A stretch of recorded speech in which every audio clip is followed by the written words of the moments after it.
kayo. Kung may isang prutas na hindi kayo magsasawang kainin araw-araw, ano ito? Mansanas. Avocado. Ubas. Sige, subukan pa natin ang galing at taste nyo. Alam niyo ba kung anong prutas to?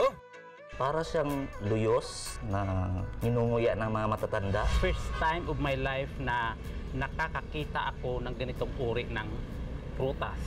Sige na nga. Baka sa lasa mahulaan nyo na. Hindi ko maintindihan. Paano? Durian? Sa amoy pa lang niya.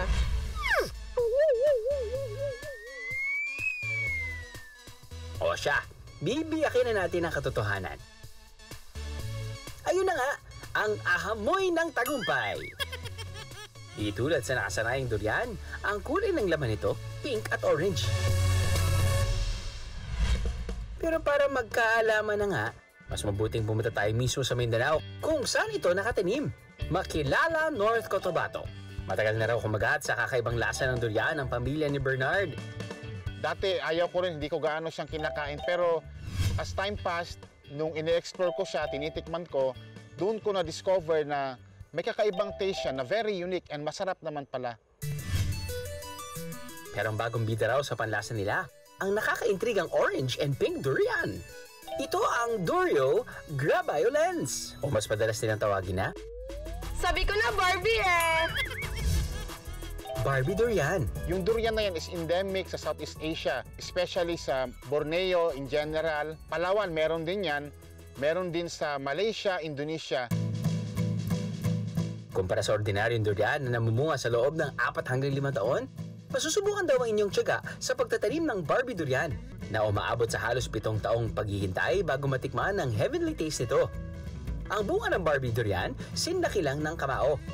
Pero huwag sumulin dahil nanununtok daw ang amoy nito. Yung orange is parang may amoy na wine, then may lasa din siyang wine. Yung pink naman, medyo kakaibang level yon kasi parang may matapang siya na wine na flavor. Drew, dapat tikman mo nang malaman natin kung magugustuhan mo.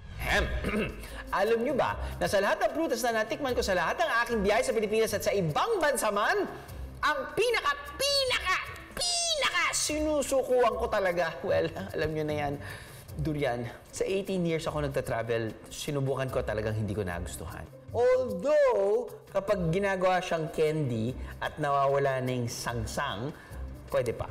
Pero, para sa mga malalakas ang loob dyan, ito nang matamis na may sorpresa sa inyo. Ano ito, siniguelas?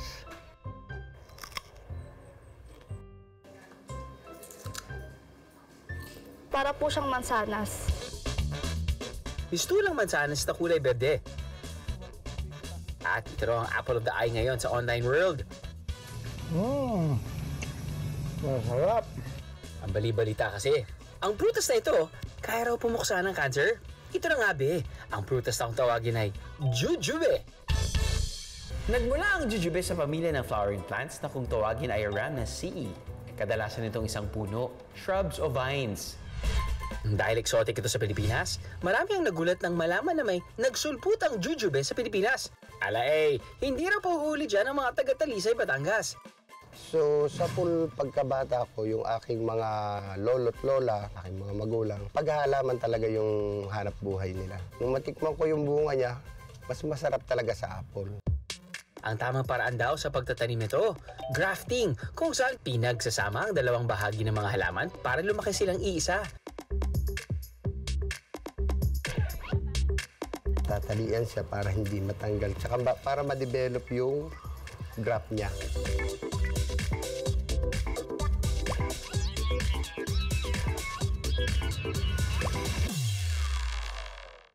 May 4 na klaseng jujube plant si Alvin. Nariyan ng Thailand at Thai Bao jujube. Ano ang lasa ng ating Thailand jujube? Sarap. Masarap. Ang giant jujube na parang green apple. At ang tinatawag na mansanitas o Indian jujube na may pagkapula ang kulay.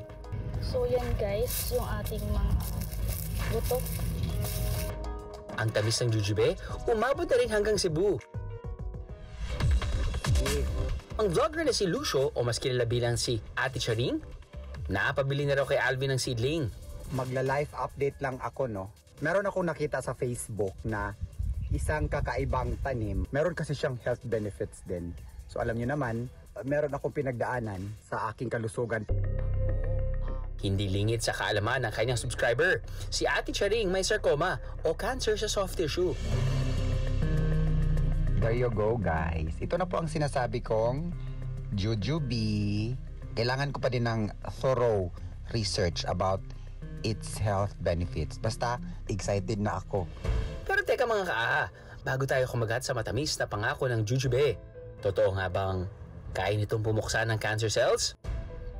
Indian jujube, they've seen a lot of studies wherein that particular kind of jujube has, at least sa laboratorio, is able to help fight certain kinds of colon cancer. Not by itself, but combined with Western chemotherapy.